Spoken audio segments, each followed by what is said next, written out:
के वज़ीर कर्नाटका, आज उनका जन्मदिन है।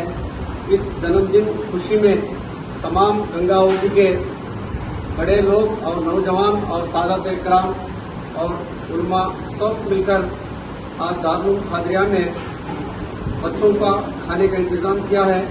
और उलमा ने बताया है मदरसे के बच्चे मेहमान रसूल है, अल्लाह के घर के, और अल्लाह का घर मदरसा, और मदरसे में जो बच्चे पढ़ते हैं वो मेहमान रसूल है।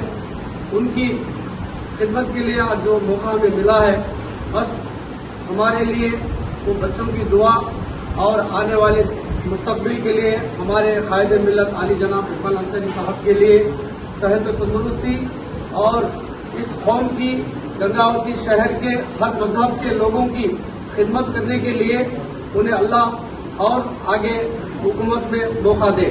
और इसी तरह कायद मिल्लत आली जनाब इकबाल अंसारी साहेबರು ಅವರ ಆಡಿಯೋ ಮುಖಾಂತರ ಎಲ್ಲರಿಗೆ ಒಂದು ಸೂಚನೆ ಅವರು ಕೊಟ್ಟಿದ್ದಾರೆ.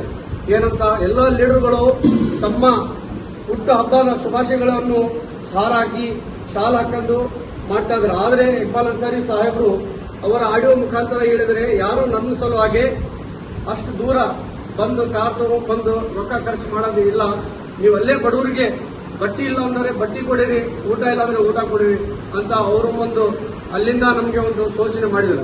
ಅದೇ ರೀತಿ ನಮ್ಮ ಗಂಗಾವತಿಯಲ್ಲಿ ನಾವು ಬಹಳ ಹೆಮ್ಮೆಯಿಂದ ಹೇಳ್ಬೋದು, ಇಕ್ಬಾಲ್ ಅನ್ಸಾರಿ ಸಾಹೇಬರು ಗಂಗಾವತಿ ಕ್ಷೇತ್ರದ ಜನತೆಗೆ ಇಲ್ಲಿ ಯಾವ ತರ ಡೆವಲಪ್ಮೆಂಟ್ ಮಾಡಬೇಕು, ಇಲ್ಲಿ ಯಾವ ತರ ಆಫೀಸರ್ ಜನರು ಬಡವರದ್ದು ಕೆಲಸ ಮಾಡಬೇಕು, ಅದೇ ಹಗಲು ರಾತ್ರಿ ಯೋಚನೆ ಮಾಡ್ತಾರ ಅಂತ ಲೀಡರ್ ಸಲುವಾಗಿ ನಮ್ಮ ಇಡೀ ಸಮಾಜ ಮತ್ತು ಎಲ್ಲ ಸಮುದಾಯ ಹಿರಿಯರು ಜನರು ಎಲ್ಲರೂ ಅವರಿಗೆ ಮತ್ತೊಮ್ಮೆ ಮನಸ್ಸಿನಿಂದ ಅವರಿಗೆ ಅವರ ಹುಟ್ಟು ಹಬ್ಬದ ಶುಭಾಶಯವನ್ನು ಕೊಡ್ತಾ ಇದ್ದೀನಿ.